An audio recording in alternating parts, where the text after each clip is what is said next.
नमस्कार, स्वागत है आप सभी का संसद टीवी में। मैं हूं आपके साथ अमृता चौरसिया। आप देख रहे हैं कार्यक्रम संसद में आज।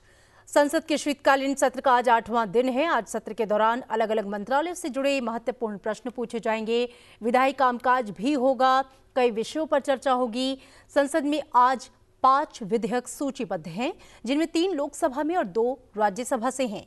तो जानेंगे शीतकालीन सत्र के आज यानी कि 8वें दिन क्या है एजेंडा।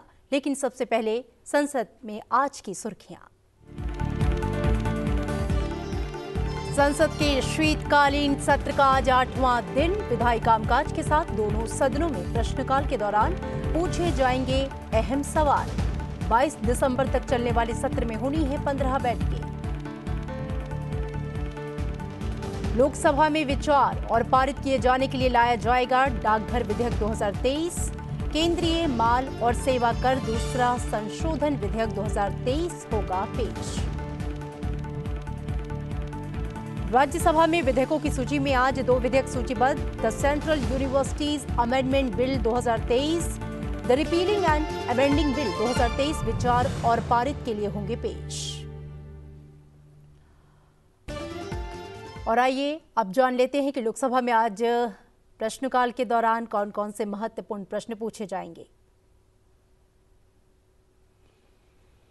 मेरठ उत्तर प्रदेश से भारतीय जनता पार्टी के सांसद राजेंद्र अग्रवाल प्रधानमंत्री से सवाल करेंगे। वो पूछेंगे कि मध्य प्रदेश के मंडवा जिले के चुटका गांव के पास प्रस्तावित 1400 मेगावाट के परमाणु ऊर्जा संयंत्र लगाने की प्रगति का ब्यौरा क्या है और परमाणु ऊर्जा संयंत्र की स्थापना की अनुमानित लागत का ब्यौरा क्या है।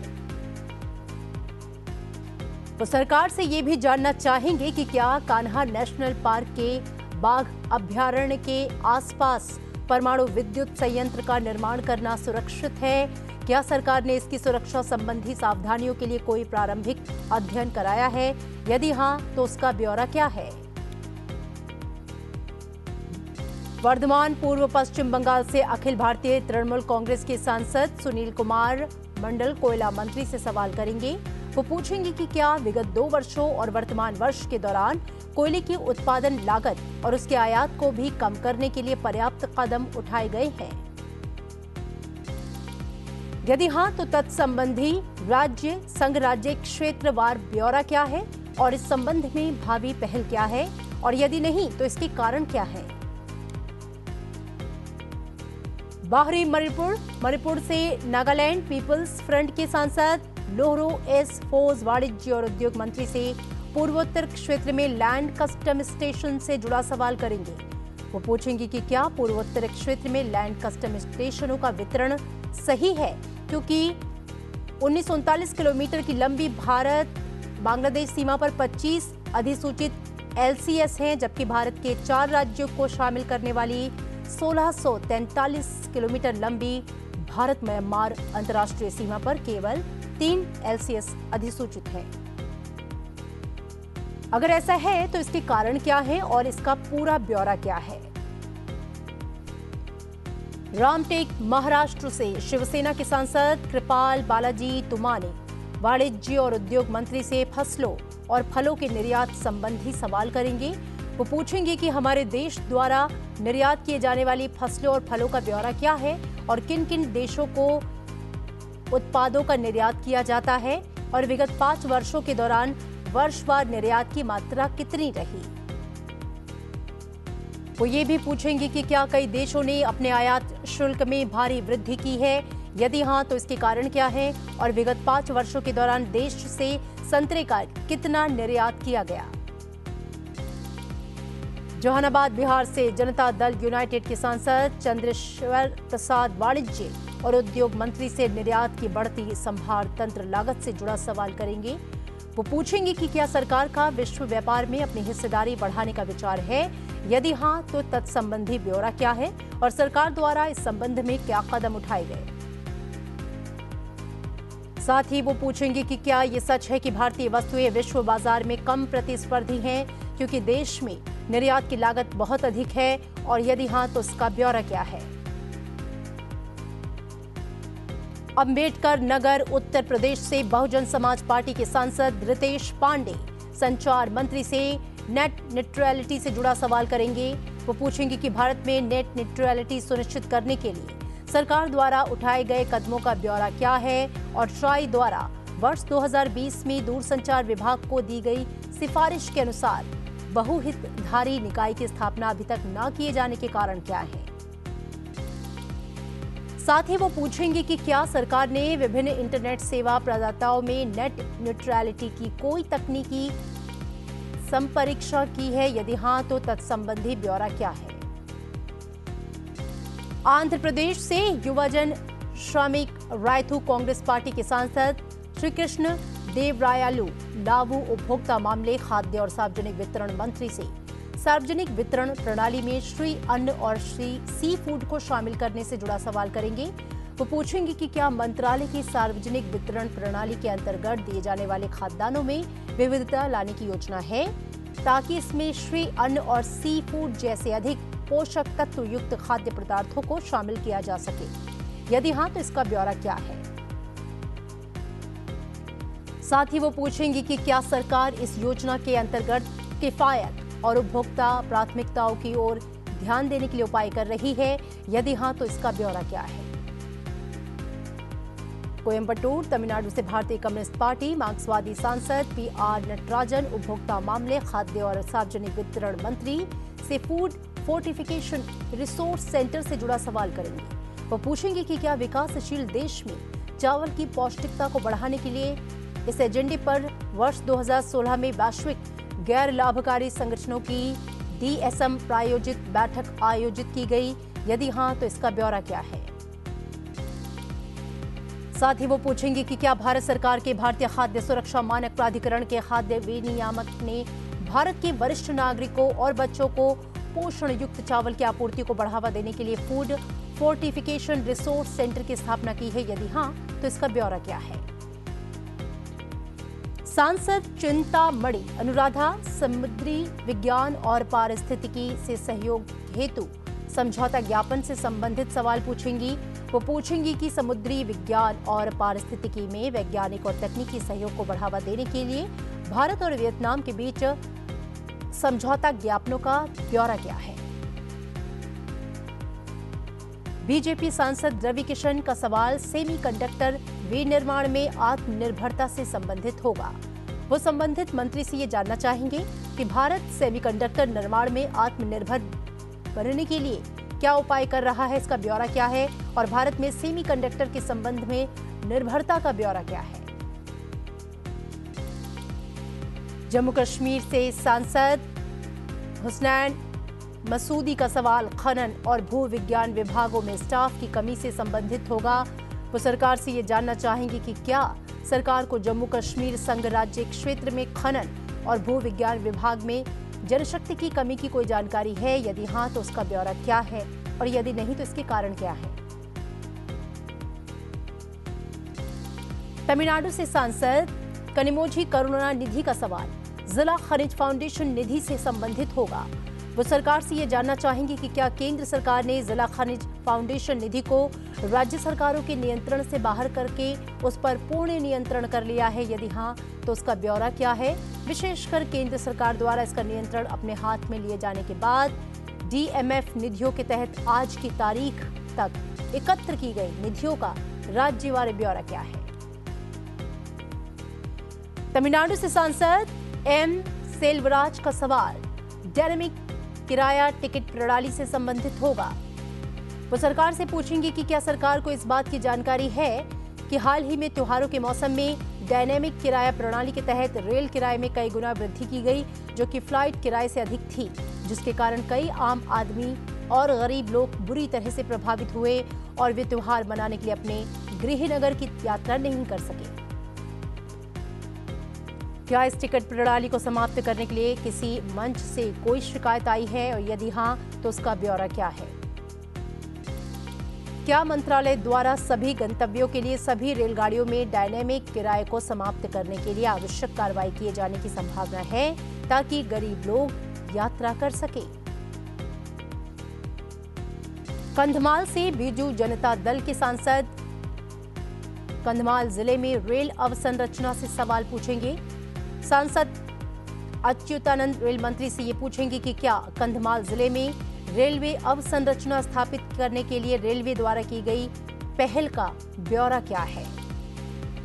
इस संबंध में किए जाने वाले प्रस्ताव में किए गए प्रस्तावित सर्वेक्षण की स्थिति क्या है। वो ये भी जानना चाहेंगी कि सरकार द्वारा खुदरा बोलांगीर रेल लाइन को 39 किलोमीटर बढ़ाकर पुरुना कटक तक रेल संपर्क सुनिश्चित करने के लिए क्या उपाय किए गए।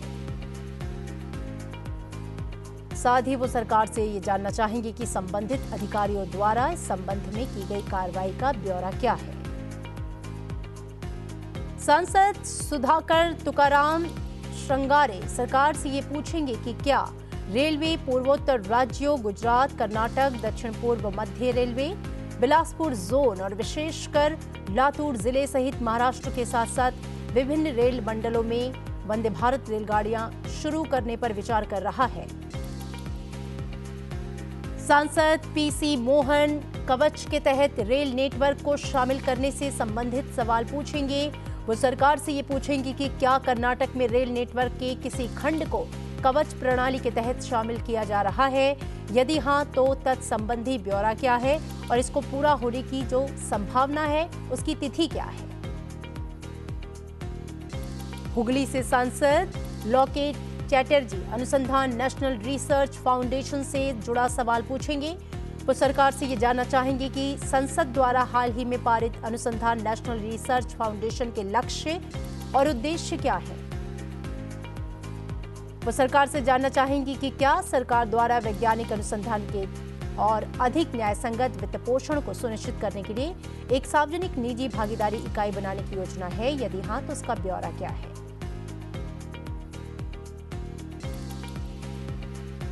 सांसद अब्दुल खाले का सवाल हस्तशिल्प उत्पादों को बढ़ावा देने से संबंधित होगा। वो वस्त्र मंत्री से जानना चाहेंगे कि क्या सरकार द्वारा देश और विदेश में हस्तशिल्प, एथनिक आभूषणों, पटसन उत्पादों आदि के उपयोग को लोकप्रिय बनाने के लिए उठाए गए कदमों का ब्यौरा क्या है। क्या सरकार इस सेक्टर को बढ़ावा देने के लिए पूर्वोत्तर क्षेत्र में अत्याधुनिक सुविधा स्थापित करने पर विचार कर रही है, जो देश भर के कलाकार और देश के भीतर और बाहर दोनों प्रकार के खरीदारों को आकर्षित करेगी, और यदि हां तो इसका ब्यौरा क्या है। उड़ीसा में बीजेडी सांसद भृतहरि मेहताब सरकार से सिल्क समग्र 2 योजना से संबंधित सवाल पूछेंगे। वो सरकार से ये जानना चाहेंगे कि क्या सरकार ओडिशा आधारित रेशम उत्पादन उद्योगों को बढ़ावा देने के लिए केंद्रीय क्षेत्र की योजना सिल्क समग्र 2 की मानक संचालन प्रक्रिया और दिशा निर्देशों में संशोधन करने पर विचार कर रही है, यदि हां तो उसका ब्यौरा क्या है।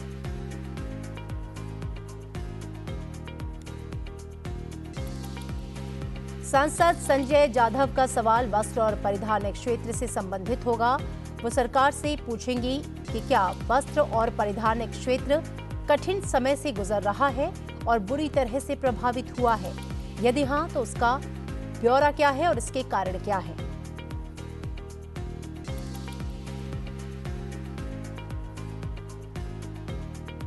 महाराष्ट्र में वस्त्र व्यापारियों और मिलों की स्थिति का ब्यौरा क्या है। विगत 5 सालों और वर्तमान वर्ष के दौरान वस्त्र और परिधान क्षेत्र में खंडकार निष्पादन का खंडवार ब्यौरा क्या है।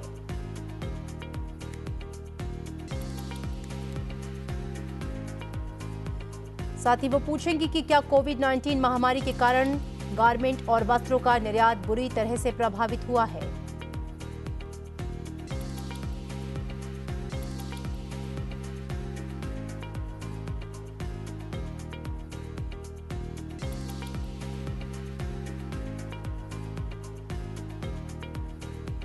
और आइए अब आपको बताते हैं कि लोकसभा में प्रश्नकाल के दौरान पूछे जाने वाले प्रश्नों के उत्तर कौन कौन से मंत्रालय और मंत्री देंगे। प्रश्नकाल के दौरान परमाणु ऊर्जा मंत्रालय से संबंधित एक सवाल पूछा जाएगा। इसका जवाब परमाणु ऊर्जा राज्य मंत्री जितेंद्र सिंह देंगे। प्रश्नकाल के दौरान एक सवाल कोयला मंत्रालय से होगा। इसका जवाब कोयला राज्य मंत्री दानवे राव साहेब देंगे। प्रश्नकाल के दौरान 3 सवाल वाणिज्य और उद्योग मंत्रालय से जुड़े होंगे। इन सवालों का जवाब वाणिज्य और उद्योग मंत्री पीयूष गोयल देंगे। एक सवाल संचार मंत्रालय से होगा, जिसका जवाब संचार मंत्री अश्विनी वैष्णव देंगे। प्रश्नकाल के दौरान 2 सवाल उपभोक्ता मामले, खाद्य और सार्वजनिक वितरण मंत्रालय से संबंधित होंगे, जिसका जवाब उपभोक्ता कार्य, खाद्य एवं सार्वजनिक वितरण राज्य मंत्री साध्वी निरंजन ज्योति देंगी। प्रश्नकाल के दौरान एक सवाल जो है वो पृथ्वी विज्ञान मंत्रालय से संबंधित होगा, जिसका जवाब भू विज्ञान मंत्री किरेन रिजिजू देंगे। एक सवाल इलेक्ट्रॉनिक और सूचना प्रौद्योगिकी मंत्रालय से होगा, जिसका जवाब इलेक्ट्रॉनिक सूचना प्रौद्योगिकी मंत्री अश्विनी वैष्णव देंगे। प्रश्नकाल के दौरान 2 सवाल खान मंत्रालय से संबंधित होंगे, जिसका जवाब खान राज्य मंत्री दानवे राव साहेब देंगे।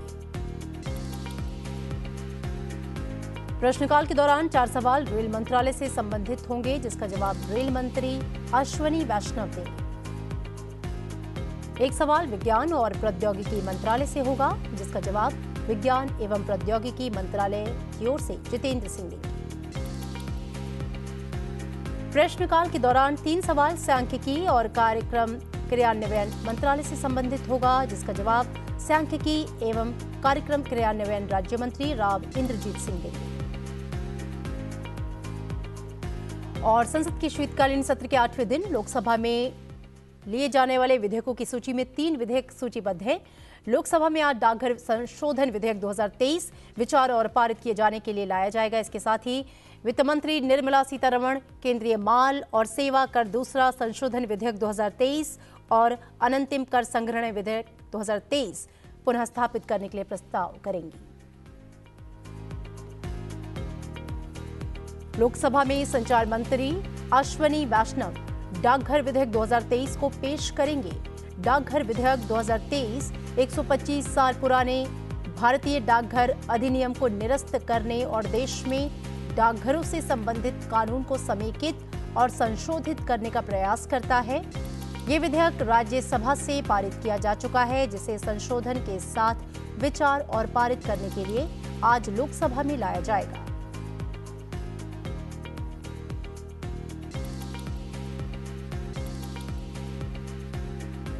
भारतीय डाकघर अधिनियम 1898 भारत में डाकघर के कामकाज को नियंत्रित करने की दृष्टि से 1898 में अधिनियमित किया गया था।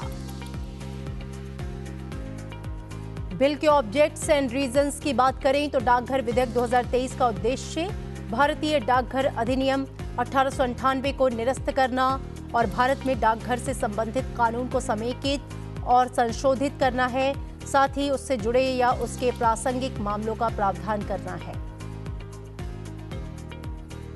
विधेयक में यह प्रावधान किया गया है कि निर्धारित नियमों के अनुसार डाकघर ऐसी सेवाएं प्रदान करेगा जो केंद्र सरकार दे सकती है।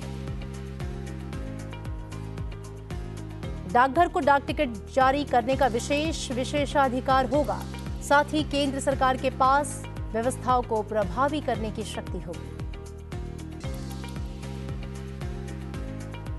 इसके साथ ही आज लोकसभा में केंद्रीय माल और सेवा कर दूसरा संशोधन विधेयक 2023 पुनर्स्थापित किए जाने के लिए लाया जाएगा।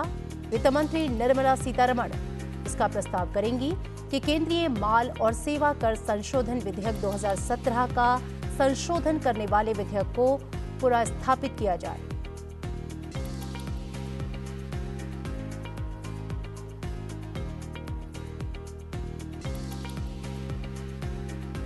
आज लोकसभा में अनंतिम कर संग्रहण विधेयक 2023 पुनः स्थापित किए जाने के लिए लाया जाएगा। वित्त मंत्री निर्मला सीतारमण प्रस्ताव करेंगी कि सीमा शुल्क और उत्पाद शुल्क लगाने या उसमें बढ़ोतरी करने संबंधित उपबंधों में सीमित अवधि में तत्काल प्रभाव के लिए उपबंध करने वाले विधेयकों को पुनः स्थापित किया जाए। और आइए यहां रुकेंगे एक छोटे से ब्रेक के लिए। आप देखते रहिए संसद TV.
becoming a member. The drawing of attention of the House by the chairman to the conduct of a member who disregards the authority of the chair or abuses the rules of the House by persistently and willfully obstructing the business thereof, with a view to action being taken to suspend him from the service of the House for a period not exceeding the remainder of the session. Ordinance. A law made by the President in exercise of the powers vested in him under Article 123 of the Constitution. Question of privilege. A question involving a breach of privilege either of a member or of the House or of a committee thereof, or a contempt of the House.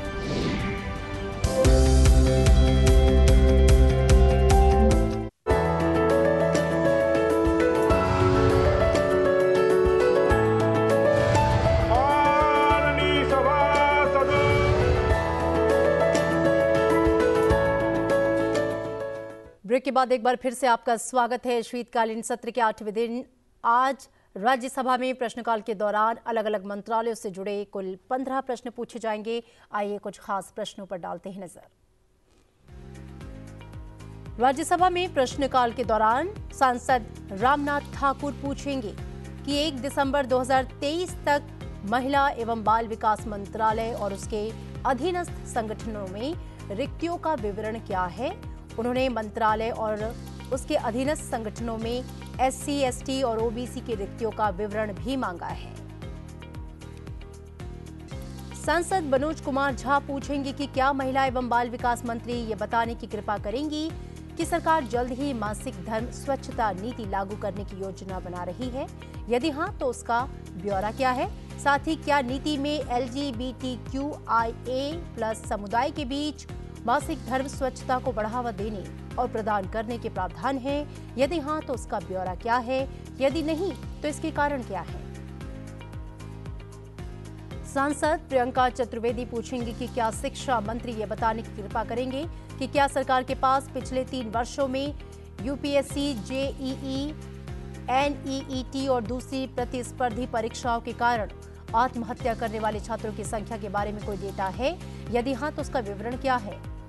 क्या सरकार ने मृतकों के परिवारों को कोई मुआवजा दिया है। साथ ही प्रतियोगी परीक्षाओं की तैयारी कर रहे छात्रों को मनोवैज्ञानिक सहायता प्रदान करने के लिए सरकार द्वारा अब तक क्या कदम उठाए गए। सांसद संत बलबीर सिंह पूछेंगे कि क्या पंचायती राज मंत्री ये बताने की कृपा करेंगे कि सरकारी कल्याणकारी योजनाओं की जानकारी पंचायत स्तर और आदिवासी क्षेत्रों में लोगों तक नियमित रूप से पहुंचे। इसके लिए सरकार द्वारा क्या कदम उठाए गए, उसका पूरा ब्यौरा क्या है और क्या सरकार के पास सार्वजनिक प्रशासन कार्यालयों को बेहतर पारदर्शिता और उत्पादकता के लिए ई-गवर्नेंस से जोड़ने की कोई योजना है। सांसद मुकुल बालकृष्ण वासनिक पूछेंगे कि क्या सामाजिक न्याय और अधिकारिता मंत्री ये बताने की कृपा करेंगे कि क्या ये सच है कि सरकार ने देश के 5 जोनों में विकलांग खेलों के लिए 5 केंद्र स्थापित करने की घोषणा की है। यदि हाँ तो इन केंद्रों के लिए कौन से स्थान चिन्हित किए गए हैं, उनका पूरा विवरण क्या है। और राज्यसभा में आज कोऑपरेशन मिनिस्ट्री से 2, एजुकेशन से 3, होम अफेयर्स मिनिस्ट्री से 2, रोड ट्रांसपोर्ट एंड हाईवे से 3, सोशल जस्टिस एंड एम्पावरमेंट से 2 और विमेन एंड चाइल्ड डेवलपमेंट से 2 सवाल पूछे जाएंगे, जिसका जवाब संबंधित मंत्री देंगे। शिक्षा मंत्रालय से जुड़े 4 प्रश्न हैं, जिनके उत्तर केंद्रीय शिक्षा मंत्री धर्मेंद्र प्रधान देंगे। सड़क परिवहन और राजमार्ग मंत्रालय से जुड़े प्रश्न हैं, जिनके उत्तर केंद्रीय सड़क परिवहन और राजमार्ग मंत्री नितिन जयराम गडकरी देंगे। वहीं कई सवाल ऐसे हैं जो महिला एवं बाल विकास मंत्रालय से जुड़े हैं, जिनके उत्तर केंद्रीय महिला एवं बाल विकास मंत्री स्मृति जुबिन ईरानी देंगी। और शीतकालीन सत्र का आज 8वां दिन है। राज्यसभा में लिए जाने वाले विधेयकों की सूची में 2 विधेयक सूचीबद्ध हैं। विधेयकों की सूची में the central university amendment bill 2023, the repealing and amending bill 2023 सूचीबद्ध है।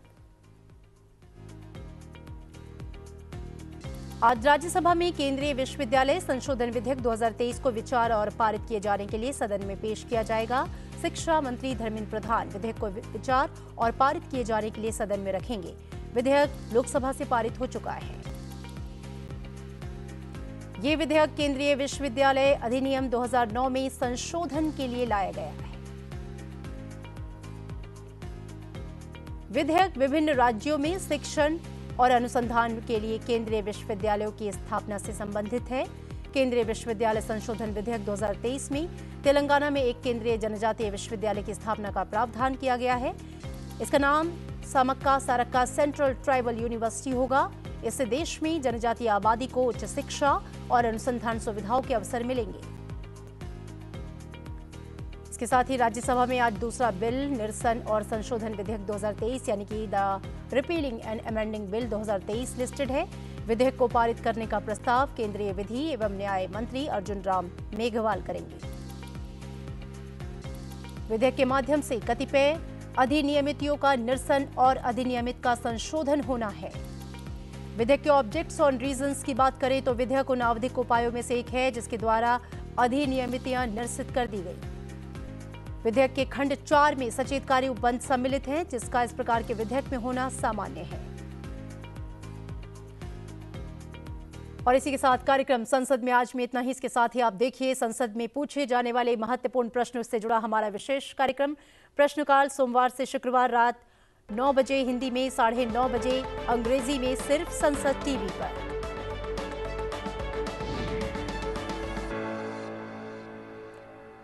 और अब से कुछ ही देर बाद आप देखिए संसद टीवी पर संसद की कार्यवाही का सीधा प्रसारण। देखते रहिए संसद टीवी। नमस्कार।